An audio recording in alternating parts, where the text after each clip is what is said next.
ఉన్నాను. ఉదయకాల సమయంలో అందరూ బాగున్నారని నేను తలస్తూ ఉన్నాను. ప్రాతకాల సమయంలో దేవుని యొక్క వాక్యాన్ని నేర్చుకోవడం అనేటువంటిది దీవెనకరంగా, ఆశీర్వాదకరంగా భావించి దేవుని యొక్క వాక్యాన్ని నేర్చుకోవడానికి ప్రయత్నం చేద్దాం. నిన్నటి దినాన చెట్లను చూసి నేర్చుకునేటువంటి పాఠాలు ఉన్నాయా అనేటువంటి విషయాన్ని మనం జ్ఞాపకం చేసుకున్నప్పుడు, క్రైస్తవులమైనటువంటి మనము ఖచ్చితంగా చెట్లను చూసి నేర్చుకోవాల్సినటువంటి విషయాలు చాలా ఉన్నట్లుగా దేవుని యొక్క వాక్యం మనకి తెలియజేస్తుంది. చెట్లను చూసి నేర్చుకోవాల్సినటువంటి పాఠాలు మనం జ్ఞాపకం చేసుకున్నప్పుడు దానిలో కొన్ని విషయాలను గడిచినటువంటి దినం అధ్యయనం చేశాం. ఏ విత్తనం విత్తితే అదే మొక్క వస్తుంది అనేటువంటి విషయాన్ని అధ్యయనం చేశాం. రెండవదిగా విత్తనం చస్తేనే మొక్క అవుతుంది అనేటువంటి విషయాన్ని అధ్యయనం చేశాం. మూడవదిగా అన్ని విత్తనాలు మొలకెత్తవు అనేటువంటి విషయాన్ని అధ్యయనం చేశాం. నాలుగవదిగా విత్తనం మొక్క వలె, మొక్క చెట్టు వలె ఎదుగుతుంది అనేటువంటి విషయాన్ని అధ్యయనం చేశాం. ఐదవదిగా చెట్టు ఫలిస్తుంది అనేటువంటి విషయాన్ని అధ్యయనం చేశాం. అంతవరకు అధ్యయనం చేస్తామని నేను అనుకుంటూ ఉన్నాను. చెట్టు యొక్క స్వభావాన్ని మనం గమనించినట్లయితే ఖచ్చితంగా అది ఫలించాలి. ఫలించకపోయినట్లయితే ఆ చెట్టు నరికివేయబడి అగ్నిలో పడవేయబడుతుందని దేవుని యొక్క వాక్యం కూడా తెలియజేస్తుంది. అలాగే చెట్టు ఫలిస్తూ ఉన్నప్పుడు చెట్టు ఫలించాలి అంటే అది చావాలి అని దేవుని యొక్క వాక్యం తెలియజేస్తుంది. అదేవిధంగా మనము ఫలించాలంటే కూడా ఖచ్చితంగా చావాలి. యోహాను శుభవార్త 12వ అధ్యాయము 24వ వచనములో నిన్నటి దినాన్ని కూడా దీన్ని చదువుకున్నాం. మళ్ళొకసారి జ్ఞాపకం చేసుకుంటూ ముందుకు వెళదాం. యోహాను శుభవార్త 12వ అధ్యాయము 24వ వచనం. గోధుమ గింజ భూమిలో పడి చావకుండిన ఎడల అది ఒంటిగానే ఉండును, అది చచ్చిన ఎడల విస్తారముగా ఫలించును. తన ప్రాణమును ప్రేమించువాడు దానిని పోగొట్టుకును. ఇక్కడ మనం జ్ఞాపకం చేసుకున్నట్లయితే గోధుమ గింజ భూమిలో పడి చావకపోయినట్లయితే అది ఒంటిగానే ఉంటుంది. దానివల్ల ప్రయోజనం ఏమి ఉండదు. అది ఫలించే అవకాశం లేదు. మరొక మొక్క రావడం కానీ, ఆ మొక్క ద్వారా ఫలాలు రావడం కానీ కనపడదు అనేటువంటి విషయము మనకి అర్థమవుతుంది. కాబట్టి అది చచ్చిన ఎడల విస్తారముగా ఫలించును. చెట్టు ఫలించాలి అంటే ఆ గింజ లేక విత్తనము చచ్చిపోవాలి. అలాగే క్రైస్తవులమైనటువంటి మనము ఫలించాలంటే మనలో ఉన్నటువంటి స్వార్థము, అసూయ, క్రోధము, కక్షలు, విమతములు, భేదములు, చెడు స్వభావము అదంతా చచ్చిపోవాలి. నిన్నటి దినాన్ని చెప్పుకున్నాం. మనం పాపం విషయంలో చనిపోకపోయినట్లయితే ఫలించేటువంటి అవకాశం లేదు. చాలా మంది వాళ్ళతో పాటుగా వాళ్ళ పాపాన్ని క్యారీ చేస్తూ ఉంటారు. వాళ్ళ పాపాన్ని వెంట తెచ్చుకుంటూ ఉంటారు. ఎవరైతే వారి పాపమును క్యారీ చేస్తూ ఉన్నారో, వెంట తీసుకుని వస్తున్నారో వారు ఫలించేటువంటి అవకాశము లేదు అని దేవుని యొక్క వాక్యము తెలియజేస్తుంది. వారు ఫలించేటువంటి అవకాశం లేదు అని దేవుని మాటలు మనకి ప్రస్ఫుటంగా తెలియజేస్తుంది. కాబట్టి చెట్టు ఫలిస్తుంది, అది ఫలించాలంటే చావాలి. మనము కూడా ఫలించాలి. మనం ఫలించాలంటే ఖచ్చితంగా చనిపోవాలి. ఈ లోక సంబంధమైనటువంటి విషయాలన్నింటిలో చనిపోవాలి. రెండవదిగా జ్ఞాపకం చేసుకున్నట్లయితే దానిలోనే ఫలించాలి అంటే నిలిచి ఉండాలి. ఉదాహరణకు క్రీస్తులో మనం ఫలించాలి అంటే క్రీస్తులో మనం నిలిచి ఉండాలి. ఒకవేళ ఒక మొక్క ఫలించాలంటే ఆ మొక్క తీగలో నిలిచి ఉండాలి. మీరు గమనించినట్లయితే పరిశుద్ధ గ్రంథం నుండి యోహాను శుభవార్త 15వ అధ్యాయము 4-5 వచనాల్లో ఇలాగ రాయబడింది. యోహాను శుభవార్త 15-4-5 నా వచనాల్లో యందు నిలిచియుండుడి, మీ యందు నేనును నిలిచియుందును. తీగ ద్రాక్షావల్లిలో నిలిచి ఉంటేనే గాని తనంతట తానే ఎలాగ ఫలింపదో, అలాగే నా యందు నిలిచి ఉంటేనే గాని మీరును ఫలింపరు. 5వ వచనం, ద్రాక్షావల్లి చాలా బ్రదర్. 5వ వచనం కూడా చదవండి. 5. ద్రాక్షావల్లిని నేను, తీగలు మీరు. ఎవడు నా యందు నిలిచియుండునో, నేను ఎవని యందు నిలిచియుందునో వాడు బహుగా ఫలించును. నాకు వేరుగా ఉండి మీరేమీ చేయలేరు. చాలండి. ఇక్కడ మనం జ్ఞాపకం చేసుకున్నట్లయితే ఏదైనా సరే ద్రాక్షావల్లి ఫలించాలి అంటే అది ఏం చేయాలంటే తీగలో అంటుకట్టుకొని ఉండాలి అనేటువంటి విషయాన్ని తెలియజేస్తున్నాడు. ఇక్కడ అందుకే ఉన్నాడంటే నా యందు నిలిచుండుడి, మీ యందు నేనును నిలిచుండు.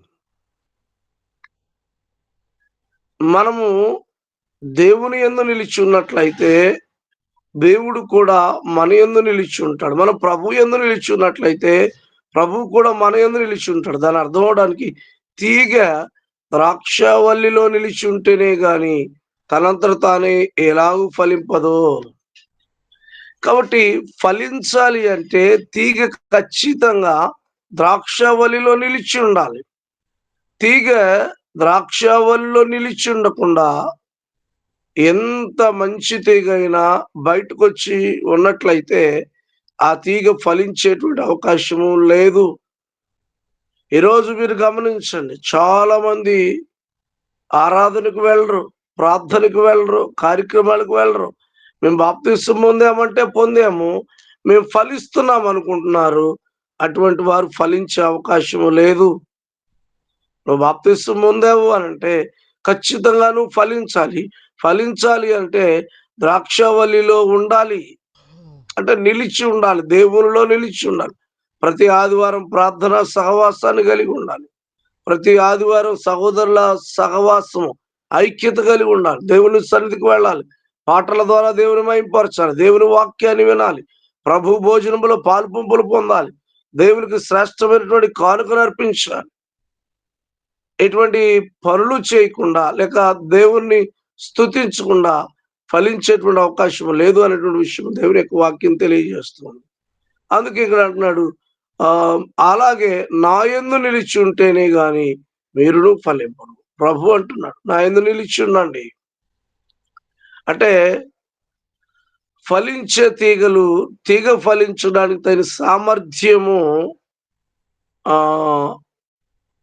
నీరు లేకపోతే పోషకాలు అనేటువంటివి ద్రాక్షవల్లి అనేటువంటిది అందిస్తుంది, చెట్టు అనేటువంటిది అందిస్తుంది. మనం కూడా ఫలించాలి అంటే మనం క్రీస్తుతో కూడా పెనవేయబడి ఉండాలి. క్రీస్తు యొక్క గుణగణాలు కలిగి ఉండాలి.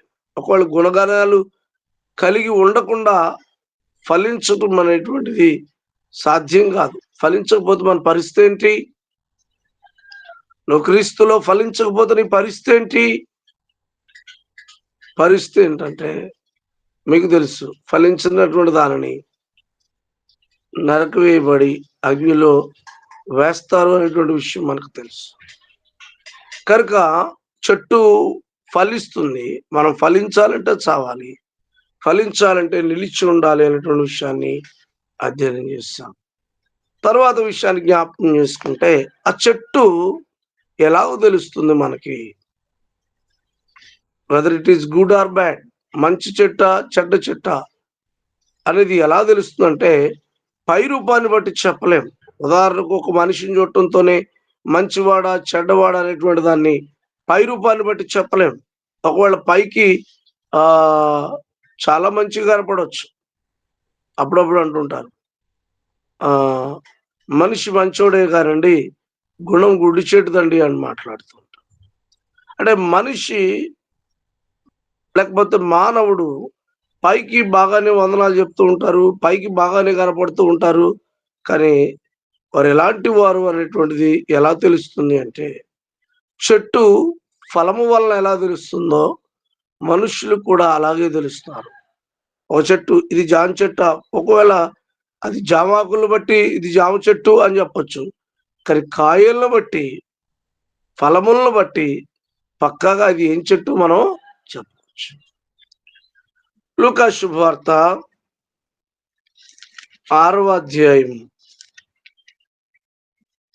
లూకా శుభవార్త 6వ అధ్యాయము 43, 44 వచనాలు ఇలాగ రాయబడింది. నిన్నటి దినం కూడా మళ్ళీ ఒకసారి చదువుకున్నట్టుందా? ఏ మంచి చెట్టునను పనికిమాలిన ఫలములు ఫలింపవు, పనికిమాలిన చెట్టున మంచి ఫలములు ఫలింపవు. ప్రతి చెట్టు తన ఫలముల వలన తెలియబడును. ముండ్ల పొదలో అంజూరపు పండ్లు ఏరుకొనరు, కోరింద పొదలో ద్రాక్ష పండ్లు కోయరు. చాలండి. ఇక్కడ మనం జ్ఞాపకం చేసుకుంటే, ఏ మంచి చెట్టులను పనికి మాలిన ఫలములు ఫలింపవు. ఈరోజు చెట్టు నుంచి నేను నేర్చుకోవాల్సినటువంటి విషయాలు చాలా ఉన్నాయి.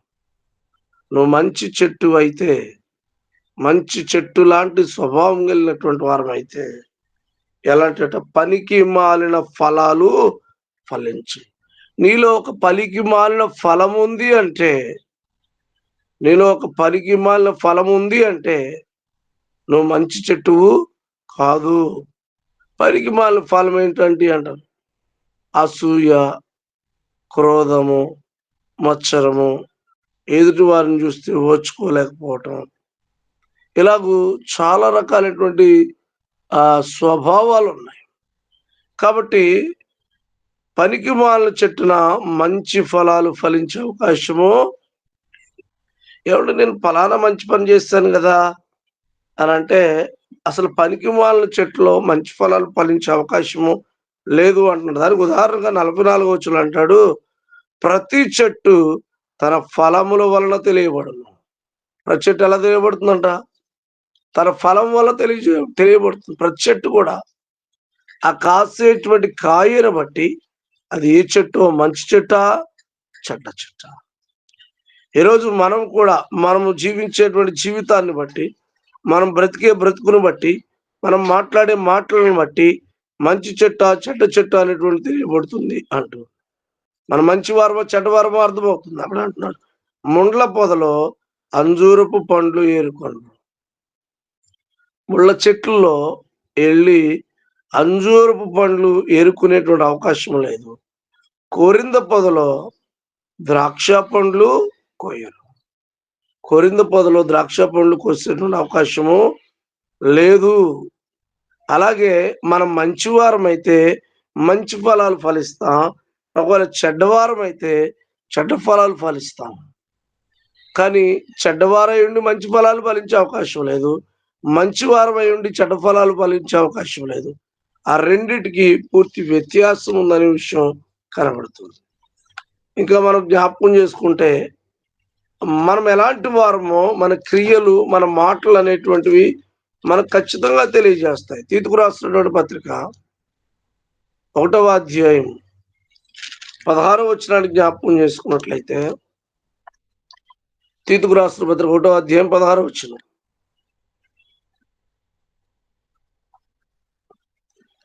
దేవుని ఎరుగుదుమని వారు చెప్పుకొందురు గాని అసహ్యులను, అవిధేయులను, ప్రతి సత్కార్య విషయమే భ్రష్టులైండి తమ క్రియల వలన ఆయనను ఎరుగమన్నట్టున్నారు. అంటే చాలా మంది, మాకు దేవుడు తెలుసు, దేవుని ఎరుగుదాం, మేము కూడా ప్రార్థనకు వెళ్తాం, మేము కూడా చర్చికి వెళ్తాం, మేము కూడా సండే ఆరాధనకు వెళదామని చెప్తా ఉంటారు. కానీ వాళ్ళు ఎలాంటి వాళ్ళంట? అసహ్యులు. వాళ్ళు చూస్తే, అంటే వాళ్ళ బ్రతుకు చూస్తే, వాళ్ళ జీవితం చూస్తే, వాళ్ళ క్రియలు చూస్తే అసహ్యంగా కనపడుతుంది. అసహ్యులను, రెండోది వాళ్ళు ఎలాంటి వాళ్ళంట? అవిధేయులు అంటున్నారు. అసహ్యులను, అవిధేయులను, ప్రతి సత్కార్యం విషయము భ్రష్టులునయ్యుండి. ప్రతి మంచి కార్యం విషయంలో వాళ్ళు ఎలాంటి వాళ్ళంటే భ్రష్టులునయ్యుండి తమ క్రియల వలన ఆయనను ఎరుగమన్నట్టున్నారు. క్రియల వలన, అక్కడ నంబర్ పుట్టినట్లో 3 అనేసారు.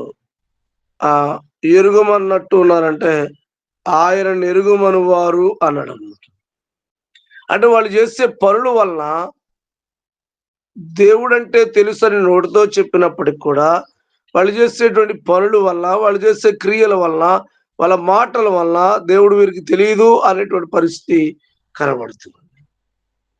మీరు గమనించండి, క్రైస్తవ కుటుంబాల్లో కూడా ఇంకా అన్ని ఆచారాలు, అన్ని పద్ధతులు, అన్ని విధానాలు చూసినప్పుడు వాళ్ళకు దేవుడు అంటే ఎవరో తెలియదు అనేటువంటి పరిస్థితి మనకు అర్థమవుతుంది.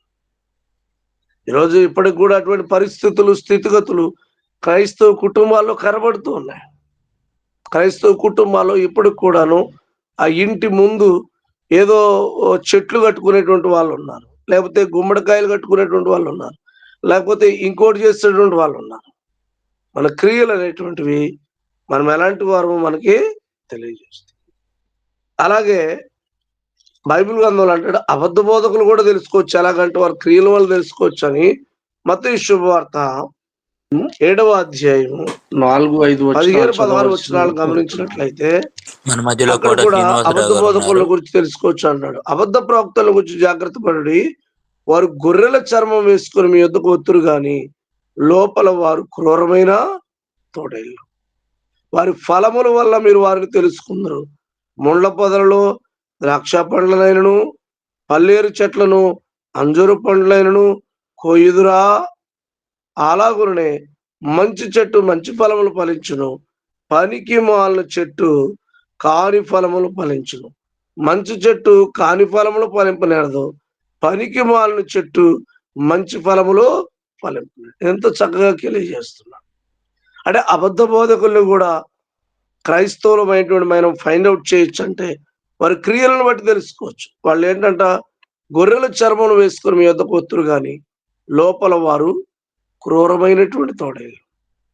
ఏమంటున్నాడంటే వారి ఫలముల వలన మీరు వారిని, ప్రతి మనిషిని కూడా, ప్రతి వ్యక్తిని కూడా తన ఫలాన్ని బట్టి తెలుసుకోవచ్చు. ఫలాన్ని బట్టి తెలుసుకోవచ్చు. నీ ఫలాన్ని బట్టి. ఏమండి, నేనేమైనా చెట్టు నా ఫలాలు ఫలించాలంటే, ఫలము అంటే నథింగ్ బట్ నీ క్రియ, నీ మాట, నీ ప్రవర్తన, నీ నడవడిక. మనిషి కూడా ఫలాలు ఫలించాలి అంటే క్రియలు, మాటలు, నడవడిక, పద్ధతి, విధానము అనేటువంటిది ఇది మనిషి ఫలించేటువంటి ఫలాలు. అబద్ధ బోధకులు కూడా వారి క్రియలను బట్టి మనం తెలుసుకోవచ్చు అనేటువంటి విషయాన్ని జ్ఞాపకం చేస్తున్నాం. తర్వాత మీరు గమనించినట్లయితే మరొక విషయాన్ని, మరొక పాయింట్ని జ్ఞాపకం చేసుకుంటే, మీరు చెట్లను గమనించండి. చెట్లు వెలుగు వైపు చూస్తాయి. సైన్స్ కూడా చెప్తుంది, సూర్యరశ్మి ఎటువైపు వెళ్తే అటువైపు చెట్లు తమ ఆకులను తిప్పుకుంటాయి, వెలుగు వైపు తమ ఆకులను తిప్పుకుంటాయి. ఉదయకాల సమయంలో తూర్పు వైపు, మధ్యాహ్నమేమో నిటారుగా, సాయంత్రం పడమర వైపు చెట్లు ఆ సూర్యరశ్మి వైపు, ఆ వెలుగు వైపు తమ ఆకుల్ని తిప్పుకుంటాయి, వెలుగు వైపు చూస్తాయి. ఈరోజు క్రైస్తవులమైనటువంటి మనం కూడా మన వెలుగై ఉన్నటువంటి ప్రభు వైపు చూడాలి. ఎవరు మన వెలుగు అనంటే క్రీస్తు ప్రభు మన వెలుగు అనేటువంటి విషయము ఆల్రెడీ సహోదరులు చదివినిపించారు. యోహాను శుభవార్త 1వ అధ్యాయము 4-5 వచనాల్లో మనం వెలుగు అనేటువంటి విషయము మనకి అర్థమవుతూ ఉంది. ఆయనలో జీవం ఉండెను, ఆ జీవము మనుష్యులకు వెలుగై ఉండెను, ఆ వెలుగు చీకటిలో ప్రకాశించున్నది కానీ చీకటి దాన్ని గ్రహింపు. కాబట్టి యేసు ప్రభులో వెలుగుంది, ఆ జీవం ఉంది, ఆ జీవం అట మనుషులకు వెలుగై ఉంది. ఈరోజు మనం వెలుగై ఉన్నటువంటి ప్రభు వైపు చూడాలి. మనం ప్రభు వైపుకు చూడాలి. 9వ వచనంలో అక్కడే మాట్లాడుతున్నాడు, నిజమైన వెలుగు ఉండెను, అది లోకములోనికి వచ్చుచు ప్రతి మనుష్యుని వెలిగించుచున్నది. ఈరోజు నువ్వు ప్రభు చేత వెలిగించబడ్డావా? నువ్వు కూడా చెట్లు తమ ఆకుల్ని వెలుగు వైపు, సూర్యరశ్మి వైపు ఎలా తిప్పుతుందో నువ్వు నీ జీవితాన్ని ప్రభు వైపుకు తిప్పుతున్నావా? ఎవరు మన వెలుగంటే ప్రభు అయినటువంటి యేసుక్రీస్తు మన వెలుగు. కాబట్టి ప్రభు అయినటువంటి యేసుక్రీస్తు వైపు మనం త్రిప్పబడాలని దేవుని యొక్క వాక్యం పిల్లరా తెలియజేస్తుంది. మీరు ఇంకా మనం గమనించినట్లయితే యోహాను శుభవార్త 3వ అధ్యాయము 19-20 వచనాల్లో ఇలాగ రాయబడింది.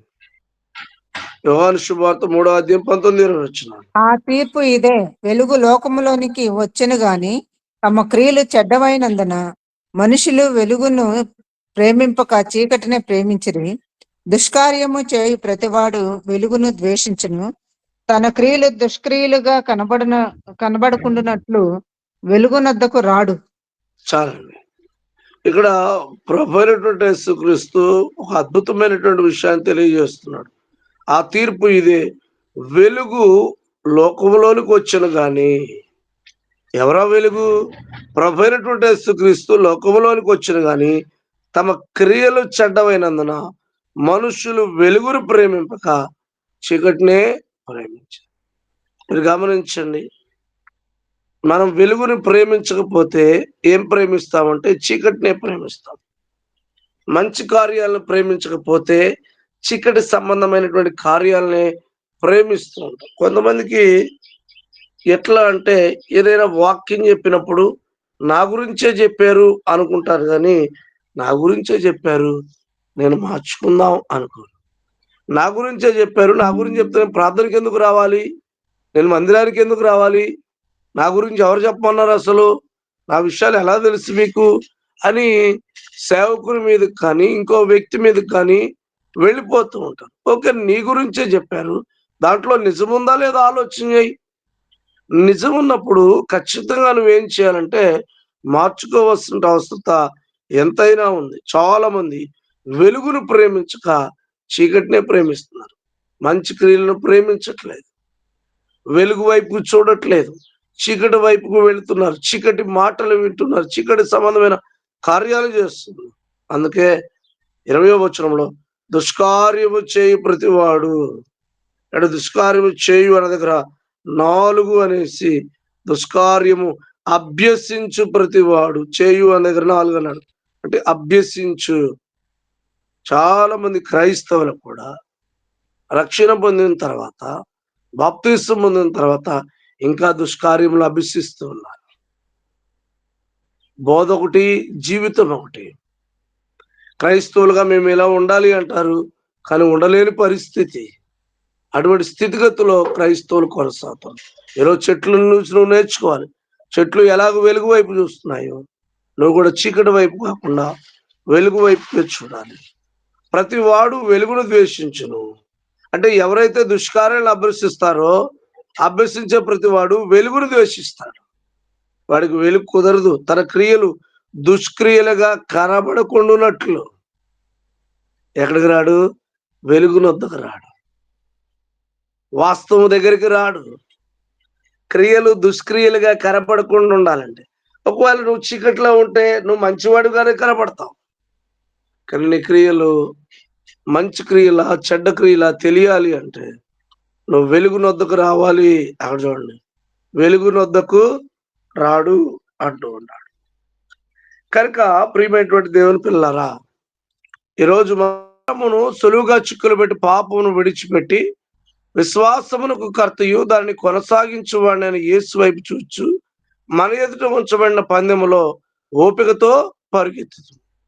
ఆయన తన ఎదుట ఉంచబడిన ఆనందం కొరకై అవమానము నిర్లక్ష్య పెట్టి సిలువను సహించి దేవుని సింహాసనం యొక్క కుడిపార్శ్వన ఆసీనుడై ఉన్నాడు. ఇక్కడ మనం గమనించవలసిన విషయం ఏంటంటే, సులువుగా చిక్కులు పెట్టి పాపమును విడిచిపెట్టి విశ్వాసమునకు కర్తయు దానిని కొనసాగించు వాడునైనటువంటి యేసు వైపు మనం చూడాలి. మనం ఎవరి వైపు చూడాలంటే యేసు వైపు చూడాలని దేవుని యొక్క వాక్యము తెలియజేస్తుంది. ఈరోజు క్రైస్తవులమైనటువంటి మనము వెలుగైనటువంటి ప్రభు వైపు చూడలేకపోతున్నాం. లోకంలో కొన్ని సందర్భాల్లో మనకు వచ్చినటువంటి కష్టాలను బట్టి, ఇరుకులను బట్టి, ఇబ్బందులను బట్టి మనుషుల వైపు చూసేటువంటి వాళ్ళు కూడా చాలా మంది ఉన్నారు. కాబట్టి ప్రియమైన దేవుని పిల్లారా, మనం వెలుగు వైపు చూడాలని దేవుని యొక్క వాక్యము తెలియజేస్తుంది. చెట్లు వెలుగు వైపు చూసినట్లుగా క్రైస్తవులమైనటువంటి మనం వెలుగు వైపు చూడాలి. తర్వాత విషయాన్ని మనం జ్ఞాపకం చేసుకుంటే, చెట్లు తమ కొరకు గాక మన కొరకు ఉన్నాయి. వాటిలో ఎలాంటి స్వార్థం లేదు, ఎలాంటి స్వప్రయోజనం లేదు, ఎలాంటి స్వలాభం అనేటువంటిది లేదు. చెట్లు అనేటువంటివి నరుని కొరకు ఉన్నాయి, మనుష్యుల కొరకు ఉన్నాయి. ఈరోజు మనం కూడా మన కొరకు కాదు, ప్రభు కొరకే ఉన్నాము. ఈరోజు నువ్వు నీ కొరకు కాదు, ప్రభు కొరకని కొరింథీయులకు రాసినటువంటి 2వ పత్రిక 5వ అధ్యాయం, కొరింథీయులకు రాసిన 2వ పత్రిక 5వ అధ్యాయము 14, 15 వచనాలు జ్ఞాపకం చేసుకున్నట్లయితే, క్రీస్తు ప్రేమ మమ్మను బలవంతము చేయుచున్నది. ఎలాగనగా అందరి కొరకు ఒకడు మృతి పొందిన గనుక అందరూ మృతి పొందిరనియు, జీవించు వారికి మీదట తమ కొరకు కాక తమ నిమిత్తము మృతి పొంది తిరిగి లేచిన వాని కొరకే జీవించుటకు ఆయన అందరి కొరకు మృతి పొందినని నిశ్చయించుకొనుచున్నాము. ఇక్కడ మనం జ్ఞాపకం చేసుకున్నట్లయితే, అందరి కొరకు ఒకడు మృతి పొందాడు కనుక అందరూ మృతి పొందారు అనియు, జీవించు వారి మీదట తమ కొరకు గాక. ఈరోజు మనం బ్రతుకుతున్నాం. నువ్వు ఎవరి కొరకు బ్రతుకున్నావు అంటే, నేను నా భార్య కొరకు, నేను నా పిల్లల కొరకు, నేను నా కుటుంబం కొరకు బ్రతుకుతున్నావు అని చెప్తాం. కానీ నేను నా ప్రభు కొరకు బ్రతుకుతున్నానని చెప్పేవాళ్ళు ఎవరైనా ఉన్నారా? చెట్లయితే మంచి ఫలాలు ఫలిస్తాయి. ఎవరికి ఆ ఫలాలు? మరొక చెట్టు కొరకు కాదు అది ఆ ఫలం. మరొక తమ జాతి కొరకు, తమ జాతిలో ఉన్నటువంటి మరొక చెట్టు కొరకు కాదు. యాపిల్ ఫలము దానిమ్మ చెట్టు కొరకు కాదు, దానిమ్మ ఫలము యాపిల్ చెట్టు కొరకు కాదు. అవి ఎవరికంటే దానిమ్మ ఫలమైన, యాపిల్ ఫలమైన మనుషులైనటువంటి మన కొరకే. ఈరోజు నువ్వు ఎవరి కొరకు అంటే, నేను నా భార్య కొరకు, నేను నా భర్త కొరకు, నేను నా పిల్లల కొరకు అనుకుంటాం. కానీ జీవించు వారికి మీద తమ కొరకు కాక తమ నిమిత్తం మృతి పొంది తిరిగి లేచిన వారి కొరకే జీవించుటకు ఆయన అందరి కొరకు మృతి పొందాలని నిశ్చయించుకొనుచున్నాం. ఎందుకొరకు ఆయన మృతి పొందాడంటే, నువ్వు ప్రభు కొరకు జీవించడం కొరకు మృతి పొందాడు. రోమీయులకు రాసిన పత్రిక 14వ అధ్యాయము 7, 8 వచనాలు జ్ఞాపకం చేసుకుంటే, రోమీయులకు రాసిన పత్రిక 14వ అధ్యాయం 7, 8 వచనాలు. మనలో ఎవడును తన కోసమే బ్రతకడు, ఎవడును తన కోసమే చనిపోడు. మనం బ్రతికిను ప్రభు కోసమే బ్రతుకుతున్నాము, చనిపోయినను ప్రభు కోసమే చనిపోతున్నాము. కాబట్టి మనం బ్రతికినను చనిపోయినను ప్రభు వారమై ఉన్నాం. ఎంత చక్కని మాట, అండర్లైన్ చేసుకోండి. క్రైస్తవులమైనటువంటి మనము మన కోసమే బ్రతకడు, ఎవడో తన కోసమే చనిపోడు. మనం బ్రతికినా చనిపోయినా ప్రభు కోసమే. ఈరోజు చెట్లు మన కోసం ఉన్నాయి. నువ్వెవరి కోసం ఉన్నావు? నువ్వు నీ కొరకు, నీ కుటుంబం కొరకు, నీ బిడ్డల కొరకు, నీ ఆస్తి కొరకు, నీ అంతస్తు కొరకు కాదు, నువ్వు ప్రభు కొరకు ఉన్నావు అనేటువంటి విషయాన్ని జ్ఞాపకం చేసుకున్నాను. ప్రభు పేరట మనం చేస్తున్నాం. ఇంకా ఆఖరిగా ఒక 2 విషయాలు నేను తెలియజేసి మరి ఈ పాఠాన్ని ముగించుకోవడానికి ప్రయత్నించేద్దాం. కొన్ని చెట్లు గాలి దుమ్ముకు కానీ, వర్షానికి కానీ పడి తిరిగి లెగుస్తాయి. కొన్ని చెట్లు గొడ్డలతో ఎంత నరికినా మరలా చిగురిస్తాయి. ఒక్కోసారి గాలికి పడిపోయి చిన్న వేరున్నా సరే మరలా లేచి అవి నిలబడి పెద్ద చెట్లు అయిపోతా ఉంటాయి. దాని నుంచి కూడా మనం నేర్చుకోవచ్చు. ఒక్కోసారి మనుషులమైనటువంటి మనము పొరపాటున పడిపోయిన స్థితిలో ఉండకుండా లేచి నిలబడాలి. మనుషులమైనటువంటి మనం మనుషుల స్వభావాన్ని బట్టి పడిపోయే అవకాశం ఉంది. పడిపోయినటువంటి మనం కూడా లేచి నిలబడాలి. కీర్తనల గ్రంథము 37వ అధ్యాయము 24వ వచనంలో ఎలాగూ రాయబడింది. కీర్తనల గ్రంథము 37వ అధ్యాయము 24వ వచనం, యెహోవా అతను చెయ్యి పట్టుకొని ఉన్నాడు గనుక అతను నేలను పడినను లేవలేక ఉండను. కనుక ఉండడు, క్షమించండి, లేవలేక ఉండడు. దేవుడిని చెయ్యి పట్టుకుంటే నువ్వు నేలను పడినా నువ్వు తిరిగి లేస్తావు. ఒక్కోసారి ఒకళ్ళు ప్రార్థన మానేస్తారు, ఒక వారం మానేస్తారంటే ఇక అదే ఆఖరి వారం అయిపోతుంది. ఒక్కోసారి ఒక్కొక్కళ్ళు చిన్న చిన్న పొరపాట్లు చేస్తా ఉంటారు. ఒకసారి పొరపాటు చేస్తారంటే అదే అయిపోతూ ఉంటుంది. కాబట్టి చెట్లు ఎలాగ పడి లెగుస్తాయో క్రైస్తవులమైనటువంటి మనం పడిపోయిన ఖచ్చితంగా తిరిగి లేవాలి. సామెతల గ్రంథము 24వ అధ్యాయము 16వ వచనాన్ని జ్ఞాపకం చేసుకున్నట్లయితే, సామెతల గ్రంథము 24వ అధ్యాయము 16వ వచనంలో ఇలాగ రాయబడింది. నీతిమంతుడు 7 మారులు పడినను తిరిగి లేచును, ఆపత్కాలమునందు భక్తిహీనులు కూలుదురు. చాలండి.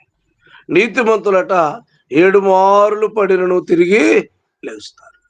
ఈరోజు నువ్వు ఒకవేళ నీ ఆత్మీయ స్థితిలోంచి పడిపోతే, నీ ఆత్మీయ స్థితిలోంచి దేన్ని బట్టి కానీ, మాటను బట్టి కానీ, క్రియను బట్టి కానీ, జీవితాన్ని బట్టి కానీ, నడకను బట్టి కానీ పడిపోతే, పడిపోయిన స్థితిలోనే ఉండక తిరిగి లేవాలి. ఈరోజు మనం పడిపోయామా, పడిపోయి లేచామా, లేదా పడిన స్థితిలో ఉన్నామా అనేదాన్ని ఒకసారి మనము జ్ఞాపకం చేసుకోవాలి. ఆఖరిగా చెట్లు కాలాన్ని సూచిస్తూ ఉన్నాయి. అంటే చెట్లు కాలాన్ని సూచిస్తాయంటే అవి కాసేటువంటి పండ్లు కాసేటువంటి కాలాన్ని బట్టి, పువ్వులు పూసేటువంటి కాలాన్ని ఆ పరిస్థితులను బట్టి, సమయాన్ని బట్టి కాలాన్ని సూచిస్తూ ఉన్నాయి. మార్కు శుభవార్త 13వ అధ్యాయము 28, 29 వచనాలు జ్ఞాపకం చేసుకుంటే, మార్కు శుభవార్త 13వ అధ్యాయం. అంజూరపు చెట్టును చూచి ఒక ఉపమానము నేర్చుకునుడి. దాని కొమ్మ ఇంకనూ లేతదై చిగురించినప్పుడు వసంతకాలము సమీపముగా ఉన్నదని మీకు తెలియను. ఆ ప్రకారమే మీరు ఈ సంగతులు జరగట చూచినప్పుడు ఆయన సమీపముననే ద్వారము దగ్గరనే ఉన్నాడని తెలుసుకునుడి. అంజూరపు చెట్టు నుంచి మీరు నేర్చుకోమంటున్నాడు. ఈరోజు చెట్టు నుంచి నువ్వు నేర్చుకుంటున్నావు అంటే చాలా విషయాలు నిన్న ఈరోజు నేర్చుకున్నాం. దాని కొమ్మ లేతదై చిగురించినప్పుడట వసంతకాలం సమీపంగా ఉంది అని అర్థమవుతుంది.